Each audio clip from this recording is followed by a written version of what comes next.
ಚೆಲ್ಯಡ್ಕ ಮುಳುಗು ಸೇತುವೆ.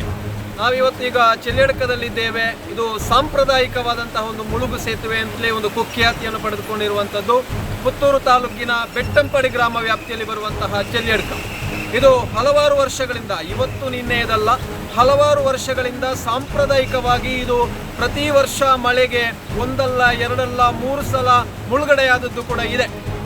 ಇದರಿಂದ ಏನು ಸಮಸ್ಯೆ ಆಗ್ತದೆ ಅಂತ ಹೇಳಿದರೆ, ಈ ಸೇತುವೆಯ ನಂತರದಲ್ಲಿ ಬರುವಂತಹ ಅನೇಕ ಮನೆಯವರಿಗೆ ಅಡಚಣೆ ಆಗ್ತಾ ಇದೆ, ಸಂಚಾರದಲ್ಲಿ ಅಡಚಣೆ ಆಗ್ತಿದೆ. ಬಹಳ ಮುಖ್ಯವಾಗಿ ಇದು ಪುತ್ತೂರಿಗೆ ಒಂದು ಸಂಪರ್ಕ ರಸ್ತೆಯೂ ಕೂಡ ಆಗಿರುವಂಥದ್ದು. ಹಾಗಾಗಿ ಈ ಗ್ರಾಮದಲ್ಲಿ ಅನೇಕ ಮಂದಿ ಇದ್ದಾರೆ. ಅವರಿಗೆ ಈ ಸೇತುವೆ ಮುಳುಗಡೆ ಆದರೆ ದ್ವೀಪದಂತಹ ಪರಿಸ್ಥಿತಿ ನಿರ್ಮಾಣವಾಗುತ್ತೆ. ಹಾಗಾಗಿ ಪ್ರತಿ ಒಂದು ವ್ಯವಹಾರಗಳಾಗಿರ್ಬೋದು, ಶಾಲಾ ಕಾಲೇಜುಗಳಿಗಾಗಿರ್ಬೋದು, ಯಾವುದಕ್ಕೂ ಆ ಭಾಗದಿಂದ ಜನರು ಬರಬೇಕು ಅಂತ ಹೇಳಿದ್ರೆ ಪ್ರತಿನಿತ್ಯ ಅವರು ಕಷ್ಟವನ್ನು ಪಡಬೇಕಾದ್ದು ಮಳೆಗಾಲದಲ್ಲಿ. ಬೇರೆಲ್ಲ ಕಡೆಯೂ ಕೂಡ ಮಳೆ ಬಂದರೆ ಬರಲಿ ಅಂತ ಸ್ವೀಕರಿಸುವವರಾದರೆ, ಆದರೆ ಈ ಭಾಗದ ಮಂದಿ ಮಳೆ ಬಂದ ಕೂಡಲೇ, ಢೋ ಎಂದು ಸುರಿಯುವಂಥ ಮಳೆ ಬಂದ ಕೂಡಲೇ ಯಾಕಪ್ಪ ಈ ಮಳೆ ಬರ್ತದೆ, ಈ ಸೇತುವೆ ಮುಳುಗಡೆ ಆಗುತ್ತೆ, ನಮಗೆ ಕಷ್ಟ ಬರುತ್ತೆ ಎನ್ನುವುದಾಗಿ ಜನರು ಹೇಳುವಂಥದ್ದು ಪರಿಸ್ಥಿತಿ. ಬನ್ನಿ, ಈಗ ನಾವು ಇರುವಂಥದ್ದು ಸೇತುವೆ. ಈ ಬಾರಿಯ ಮಳೆಗೆ ಮೊದಲ ಬಾರಿಗೆ ಮುಳುಗಡೆಯಾಗಿದೆ ಚೆಲ್ಯಡ್ಕ ಮುಳುಗು ಸೇತುವೆ.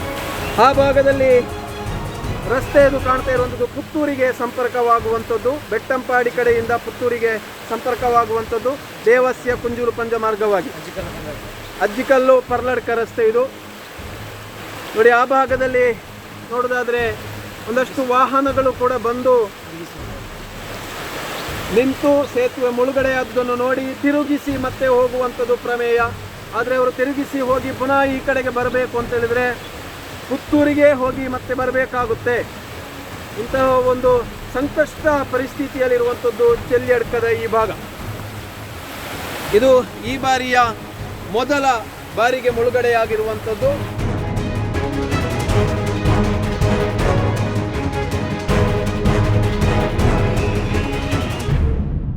ಇಲ್ಲಿಯ ಜನರು ಈ ಬಗ್ಗೆ ಏನು ಹೇಳ್ತಾರೆ, ಅವರು ಪಡುತ್ತಿರುವಂತಹ ಕಷ್ಟ ಏನು ಅಂತ ಅವರ ಹತ್ರನೇ ಕೇಳ್ಕೊಂಡು ಬರೋಣ.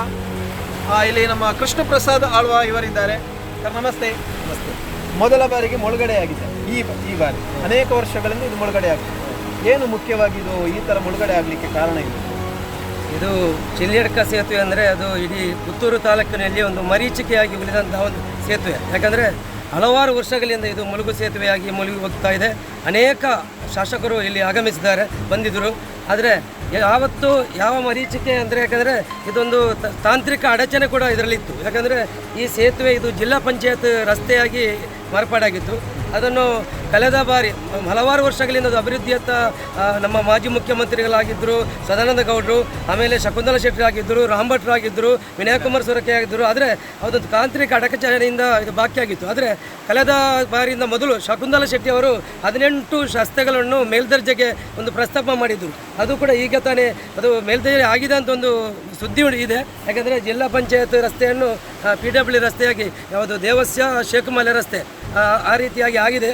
ಆದ ಕಾರಣ ಇದು ಇನ್ನೂ ಆಗಲಿಕ್ಕೆ ಭಾಳ ನಮಗೆ ಒಂದು ಆಶಾಭಾವನೆ ಇದೆ. ಯಾಕಂದರೆ ಚೆಲ್ಯಡ್ಕ ಮುಳುಗು ಸೇತುವೆ ಅಂದರೆ ಇದರಲ್ಲಿ ದೊಡ್ಡ ದೊಡ್ಡ ಮರಗಳು ಬಂದು ನಿಲ್ತದೆ, ಅದರಲ್ಲಿ ಅಡಚಣೆ ಆಗ್ತಾ ಉಂಟು. ಮತ್ತು ಇದು ಭಾಳ ಹತ್ತಿರದ ಜನಗಳಿಗೆ ಬಸ್ ಸೌಕರ್ಯ ಎಲ್ಲ ಒಂದು ದಿನ ಮಳೆ ಬಂದರೆ ಈ ಪರಿಸರದ ಜನರಿಗೆ ಬಸ್ ಸೌಕರ್ಯ ಇಲ್ಲದಾಗೆ ಆಗ್ತದೆ. ಆ ನಿಟ್ಟಿನಲ್ಲಿ ಇದೊಂದು ಬಹಳ ಅಪಾಯ ಸ್ಥಿತಿ ಮತ್ತು ಒಂದು ಕಪ್ಪು ವಲಯ ಈ ಕ್ಷೇತ್ರವನ್ನು. ಯಾಕಂದರೆ ಯಾವುದೇ ಜನಪ್ರತಿನಿಧಿಗಾಗಲಿ ಒಂದು ಕಪ್ಪು ವಲಯ ಅಂತ ಒಂದು ಆಪತ್ಕಾಲದಲ್ಲಿ ಆಗುವಂಥ ಒಂದು ಕಾಮಗಾರಿಯನ್ನು ಈ ಒಂದು ಚೆಲ್ಯಡ್ಕ ಸೇತುವೆಯ ಮೂಲಕ ಮಾಡಬೇಕಾಗಿದೆ. ಅದನ್ನು ಮೇಲ್ದರ್ಜೆಗೆ ಏರಿಸಿ ಈ ಒಂದು ಸೇತುವೆಯನ್ನು ಆದಷ್ಟು ಬೇಗ ಮಾಡಬೇಕಾದ ನಮ್ಮ ಮನವಿ. ಯಾಕೆಂದರೆ ಈ ಮೊದಲು ಕೂಡ ನಾವು ಸಂಟ್ಯಾರು ಜಂಕ್ಷನನ್ನು ಕೂಡ ನಾವು ಅಪಾಯ ಸ್ಥಿತಿ ಅಂತ KDPಯಲ್ಲಿರುವಾಗ ಪ್ರಸ್ತಾವ ಮಾಡಿ ಶಕುಂತಲಾ ಶೆಟ್ಟಿಯವರ ಮೂಲಕ ಆಗಿದೆ. ಅದೇ ರೀತಿ ನಮ್ಮ 𝐒𝐻𝐻 ರಸ್ತೆ ಕೂಡ ಒಂದು ನಮ್ಮ ಗ್ರಾಮ ನಮ್ಮ ರಸ್ತೆಯ ಮೂಲಕ ಅದು ಕೂಡ ಶಕುಂತಲಾ ಶೆಟ್ಟಿಯವರ ಮೂಲಕ ಆಗಿದೆ. ಆದರೆ ಈ ಬಾರಿ ಕೂಡ ನಮ್ಮ ಶಾಸಕರು, ನಮ್ಮ ಸರ್ಕಾರ ಬಂದಿದೆ. ಆದರೆ ನಮಗೆ ಶಾಸಕರ ಒಂದು ಬಹಳ ಉತ್ಸುಕತೆಯಿಂದ ನಮ್ಮ ಶಾಸಕರ ಒಂದು ಅಭಿವೃದ್ಧಿಯೇ ನಮ್ಮ ನಡೆ ಅನ್ನುವಂಥ ರೀತಿಯಲ್ಲಿ ಇದ್ದಾರೆ. ಅವರಿಗೆ ಕೂಡ ನಾವು ಮನವಿ ಮಾಡಿ ಈ ಒಂದು ಚೆಲ್ಯಡ್ಕ ಮುಳುಗು ಸೇತುವೆಗೆ ಒಂದು ಒಂದು ಗ್ಯಾರಂಟಿಯಾಗಿ ಈ ಸಲ ಆಗಬೇಕು ಎನ್ನುವಂಥ ಮನವಿಯನ್ನು ಕೂಡ ನಾವು ನಮ್ಮ ಶಾಸಕರ ಮಾಡಲಿಕ್ಕೆ ನಾವು ರೆಡಿಯಾಗಿದ್ದೇವೆ. ಈಗ ಆ ಭಾಗದಲ್ಲಿ ತುಂಬ ಮನೆಗಳು ಕಾಣ್ತೇವೆ. ಆ ಭಾಗದ ಮನೆಯವರಿಗೆ ಪ್ರಮುಖವಾಗಿ ಏನು ಈ ಮುಳುಗಡೆ ಆದರೆ ಏನು ಸಮಸ್ಯೆ ಮತ್ತು ಅವರ ಪರ್ಯಾಯವಾಗಿ ಏನಾದರೂ ದಾರಿ ಇದೆಯಾ? ಪರ್ಯಾಯವಾಗಿ ನಮ್ಮ ಹತ್ತಿರದ ಪೇಟೆ ಉಪ್ಪಳಿಗೆ, ಅಂದರೆ ಚಿಕ್ಕ ಚಿಕ್ಕ ಇದಿದೆ ಪೇಟೆ ಉಪ್ಪಳಿಗೆ ಮತ್ತು ಬೆಟ್ಟಂಬಾಡಿ ಗ್ರಾಮ ಪಂಚಾಯತ್ ಬರಬೇಕಾದ್ರೆ ಪುತ್ತೂರು ಮಾರ್ಗವಾಗಿ ಸುತ್ತುವಾಗಿ ಬರಬೇಕು. ಯಾಕಂದರೆ ಇದು ಚೆಲ್ಯಡ್ಕ ಮುಳುಗು ಸೇತುವೆ ಆದರೆ ಅವರು ಒಂದು ದಿನ ದಿಗ್ಬಂಧನ ಮನೆಯಲ್ಲಿ ಆ ಮುಳುಗು ಯಾವಾಗ ಅದು ಕೆಳಗೆ ಹೋಗ್ತದೆ ಆನಂತರ ಎಲ್ಲ ಯುವಕರು ಬಂದಿದ್ದಾರೆ ಇಲ್ಲಿ. ನಮ್ಮ ಸರ್ವಶಕ್ತಿ, ನಮ್ಮ ಗುಮ್ಮಟಗದ್ದೆ ಕೃಷ್ಣ ಯುವಕ ಮಂಡಲ, ಶೌರ್ಯ, ಅದೇ ರೀತಿ ವಿಷ್ಣು ಯುವಕ ಮಂಡಲ, ನಾವೆಲ್ಲ ಇಲ್ಲಿ ಯುವಕರು ಕೂಡ ನಾವು ಅಪಾಯ ಸ್ಥಿತಿ ಬರುವಾಗ ಜನರನ್ನು ದಾಟಿಸಲಿಕ್ಕೆ ಮರವನ್ನು ತೆರವು ಮಾಡಲಿಕ್ಕೆಲ್ಲ ಇಲ್ಲಿಯ ಸ್ಥಳೀಯರು ಕೂಡ ಬರ್ತಾ ಇದ್ದಾರೆ. ಅದೇ ರೀತಿ ನಾವೊಂದು ಸರ್ಕಾರದ ಅಧಿಕಾರಿಗಳಲ್ಲಿ ಜನಪ್ರತಿನಿಧಿಗಳ ನಿಮ್ಮ ಒಂದು ಮಾಧ್ಯಮದ ಮೂಲಕ ಮನವಿ ಮಾಡ್ತಿದ್ದೇವೆ. ಈ ಒಂದು ಚೆಲ್ಯಡ್ಕ ಮುಳುಗು ಸೇತುವೆಗೆ ಶಾಶ್ವತ ಒಂದು ಪರಿಹಾರವನ್ನು ಮಾಡಿಸಿಕೊಡ್ಬೇಕು. ತಾವೆಲ್ಲ ಇದಕ್ಕೆ ಪ್ರೇರೇಪಣೆ ನೀಡಬೇಕಾಗಿ ತಮ್ಮಲ್ಲಿ ವಿನಂತಿ ಮಾಡ್ತಿದ್ದೇವೆ. ಅದೇ ರೀತಿ ಇಲ್ಲಿ ಶೌರ್ಯ ವಿಪತ್ತು ತಂಡದವರಿದ್ದಾರೆ. ಅವರೊಂದಷ್ಟು ಇಲ್ಲಿ ಕೆಲಸವನ್ನು ಕೂಡ, ಅಂದರೆ ಯಾವುದೇ ಅಪಾಯಗಳು ಸಂಭವಿಸಬಾರ್ದು, ಆಕಸ್ಮಿಕ ಘಟನೆಗಳು ನಡೆಯಬಾರದು ಎನ್ನುವ ಕಾರಣ ದೃಷ್ಟಿಯಿಂದ ಅವರಲ್ಲಿ ಕಾರ್ಯನಿರ್ವಹಿಸ್ತಿದ್ದಾರೆ. ಯಾವಾಗ ಮುಳುಗಡೆ ಆದ ಕೂಡಲೇ ಇಲ್ಲಿ ಕಾರ್ಯನಿರ್ವಹಿಸ್ತಾ ಇದ್ದಾರೆ. ಅವರು ನಿಂತುಕೊಂಡು ಯಾರಾದರೂ ಇಲ್ಲಿ ಬಂದರೆ ಅವರನ್ನು ತಡೆಗಟ್ಟಿ ಹೋಗದಾಗೆ ಅಥವಾ ವಾಹನಗಳು ಕೂಡ ಇದರ ಮೇಲೆ ಸಂಚರಿಸದಾಗೆ ಅವರು ಮಾಡ್ತಾ ಇದ್ದಾರೆ ಅಂತ ನಮಗೆ ಬನ್ನಿ ಅವರ ಹತ್ರ ಮಾತಾಡಿಸ್ಕೊಂಡು ಬರೋಣ. ನಮಸ್ಕಾರ. ಏನು ಇಲ್ಲಿ ಮುಳುಗಡೆ ಆದಾಗ ಏನು ಕೆಲಸ ಮಾಡ್ತೀವಿ? ಅಂದರೆ ನಾವು ಅಲ್ಲಿ ಯಾರನ್ನು ಬರಲಿಕ್ಕೆ ಬಿಡೋದಿಲ್ಲ. ಈ ಕಡೆ ಅವರನ್ನು ಆ ಕಡೆ ಹೋಗಬೇಡಿ ಡೇಂಜರ್ ಅಂತ ಯಾರಾದರೂ ಪ್ರಯತ್ನಿಸ್ತಾರ ಬರಲಿಕ್ಕೆ? ಪ್ರಯತ್ನಿಸ್ತಾರೆ, ಆದ್ರೂ ಏನು ಮಾಡಲಿಕ್ಕೆ ಆಗುದಿಲ್ಲ. ನಾವು ಬಿಡೋದಿಲ್ಲ ಯಾರನ್ನು. ವಾಹನಗಳು ಬರ್ತಾವ? ವಾಹನಗಳು ಬರ್ತವೆ. ವಾಹನಗಳು ಬಂದರೆ ನಾವು ಅಲ್ಲಿ ನಿಲ್ತೇವೆ. ಆ ಕಡೆ ನೀವು ವಾಪಸ್ ರಿಟರ್ನ್ ಕಳಿಸ್ತೇವೆ. ಓಕೆ. ಈಗ ಎಷ್ಟು ಹೊತ್ತವರೆಗೆ ನೀವು ಇಲ್ಲಿ ಇರ್ತೀರಿ? ನಾವು ಇವತ್ತು ಬೆಳಿಗ್ಗೆ ಬೇಗ ಬಂದಿದ್ದೇವೆ. ಇಲ್ಲಿ ಬಂದು ತುಂಬ 2-3 ತಾಸು ಆಯಿತು. ಸಂಜೆನೆಲ್ಲ ವಾಪಸ್ ಕಳಿಸ್ತೇವೆ. ಹೌದಾ? ಮತ್ತು ಫೋನ್ ಮಾಡಿ ಎಲ್ಲ ಹೇಳಿದ್ರೆ ಇದು ಬೇರೆ ಕಡೆ ಎಲ್ಲ ತರಲಿಕ್ಕೆ ಸ್ಟೇಷನಿಗೆಲ್ಲ ಫೋನ್ ಮಾಡಿ ಕೊಡ್ತಿದ್ದೇವೆ. ನೀವೇ ತಿಳಿಸ್ತೇವೆ? ಇವರ ಮುಖಾಂತರ. ಅಂದರೆ ಇದು ನಿಮಗೆ ವರ್ಷಾಂಪ್ರತಿ ನೀವು ಈ ಥರ ಇದೇ ಗೋಲು, ಯಾವಾಗ ನಮಗೆ ಇದೇ ಗೋಲು, ವರ್ಷ ಇದೇ ಗೋಲು. ಅಂದರೆ ಇವಾಗ ಅದಕ್ಕೆ 100 ಕೋಟಿ ಹಾಕೋದಕ್ಕಿಂತ ಇದನ್ನೇ ಮಾಡಿದರೆ ಇದು ಎಷ್ಟೋ ಎಲ್ಲ ಜನಗಳಿಗೊಂದು ಇದಾಗ್ತಿತ್ತು. ಅದಕ್ಕೆ ಇವಾಗ 3 ಕೋಟಿ ಆಗಿದೆ. 1-2 ಕೋಟಿ ಇದಕ್ಕೆ ಹಾಕಿದ್ದೀರಾ, ಅದಕ್ಕೆ ಹೆಚ್ಚಿಗೆ ಬಂದರೆ 1 ಕೋಟಿ ಆಗ್ಬೋದು ಅಷ್ಟೇ. ಅದನ್ನು ಇದಕ್ಕೆ ಹಾಕಿದ್ದೀರಾ, ಸಾರ್ವಜನಿಕರಿಗೊಂದು ಹೆಲ್ಪ್ ಆಗ್ತಿತ್ತು ಅದು. ಹಾಗೆ ನಮ್ಮ ಅಭಿಪ್ರಾಯ. ಇದು ಸೇತುವೆಯ ಆ ಭಾಗದಲ್ಲಿ ಜನರು ಅಲ್ಲಿ ಕಾಯ್ತಾ ಇರುವಂತಹ ದೃಶ್ಯ. ನೀರು ಕಡಿಮೆ ಆದರೆ ಈ ಕಡೆಗೆ ಬರಲಿಕ್ಕೆ ಏನಾದರೂ ಪ್ರಯತ್ನಿಸಬಹುದಾ ಅನ್ನುವಂತಹ ಒಂದು ಆಲೋಚನೆಯಲ್ಲಿ ಅವರು ಇರುವಂಥದ್ದು. ಯಾಕಂತ ಹೇಳಿದ್ರೆ ಅವರು ತಿರುಗಿ ಮತ್ತೆ ಹೋಗಬೇಕಾದ್ರೆ ಸಾಕಷ್ಟು ಕಿಲೋಮೀಟರ್ ಗಟ್ಟಲೆ ತಿರುಗಿ ಅವರು ಮತ್ತೆ ಈ ಕಡೆ ಬರಬೇಕಾಗ್ತದೆ. ಹಾಗಾಗಿ ಅಷ್ಟು ವೃಥಾ ಕಷ್ಟವನ್ನು ಪಡುವ ಬದಲು ನೀರೇನಾದರೂ ಪ್ರಮಾಣ ಕಡಿಮೆ ಆದರೆ ಈ ಭಾಗದಲ್ಲಿ ಸಂಚರಿಸ್ಬೋದು ಎನ್ನುವಂಥ ಒಂದು ಆಲೋಚನೆಯಲ್ಲಿದ್ದಾರೆ. ಹಾಗಾಗಿ ಇದೊಂದು ರೀತಿಯಾದಂತಹ ಅಪಾಯಕಾರಿಯಾದಂತಹ ಮುನ್ಸೂಚನೆಯನ್ನು ಕೂಡ ಕೊಡ್ತಾ ಇದೆ. ಯಾಕೆಂದರೆ ಜನರು ಯಾವ ಹೊತ್ತಿನಲ್ಲಿ ಆಲೋಚನೆಗೆ ಬಂದರೂ ನೀರನ್ನು ಅಥವಾ ಸೇತುವೆಯನ್ನು ದಾಟುವಂತಹ ಪ್ರಯತ್ನವನ್ನು ಕೂಡ ಮಾಡದೇ ಇರಲಿಕ್ಕೆ ಸಾಧ್ಯತೆಗಳೆಲ್ಲ ಮಾಡಬಹುದು ಕೂಡ.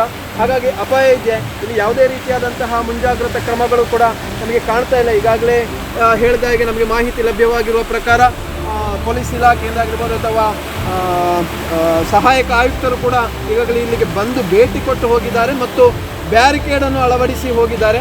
ಆದರೆ ಯಾವುದೇ ರೀತಿಯಾದಂತಹ ಮುಂಜಾಗ್ರತೆ ಕ್ರಮ ಇಲ್ಲ. ಜನರು ನೇರವಾಗಿ ನೀರಿನಲ್ಲಿ ಸೇತುವೆ ಮುಖಾಂತರವಾಗಿ ದಾಟಲಿಕ್ಕೆ ಪ್ರಯತ್ನಿಸಲೂಬಹುದು. ಹಾಗಾಗಿ ಇಲ್ಲಿ ಮಾಹಿತಿಯನ್ನು ಅಥವಾ ಎಚ್ಚರಿಕೆಯನ್ನು ಕೊಡಲಿಕ್ಕೆ ಇರುವಂಥದ್ದು ಕೇವಲ ಶೌರ್ಯ ವಿಪತ್ತು ನಿರ್ವಹಣಾ ತಂಡ ಮತ್ತು ಇಲ್ಲಿಯ ಭಾಗದ ಒಂದಷ್ಟು ಸ್ಥಳೀಯ ಸಂಘ ಸಂಸ್ಥೆಗಳ ಯುವಕರಾಗಿರ್ಬೋದು.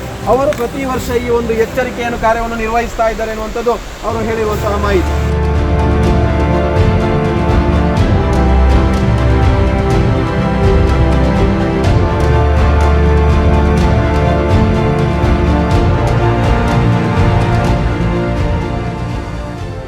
ಇದರ ಬಗ್ಗೆ ಹೆಚ್ಚು ಮುತುವರ್ಜಿಯನ್ನು ವಹಿಸಿ ಜನಪ್ರತಿನಿಧಿಗಳು ಸರ್ಕಾರ ಕ್ರಮವನ್ನು ಕೈಗೊಳ್ಳುವುದು ಒಳಿತು ಎನ್ನುವಂಥದ್ದು ಸಾರ್ವಜನಿಕರ ಆಶಯದ ಜೊತೆಗೆ ಸುದ್ದಿಯ ಆಶಯವೂ ಕೂಡ ಹೌದು. ನೂತನ ಶಕ್ತಿ ಜೊತೆ Umesh Puttur. AVG English Medium School located in Alapuda, Krishnanagara, Mudnooru, Puttur. Highlights: patriotism-centric education with Bharatiya values. Located in municipality area, a blend of urban and rural atmosphere. Informing the kids' progress to the parents on daily basis.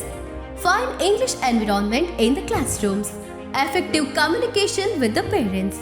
Easy access to the school management. Just 3.5 kilometers from Puttur towards Uppinangady.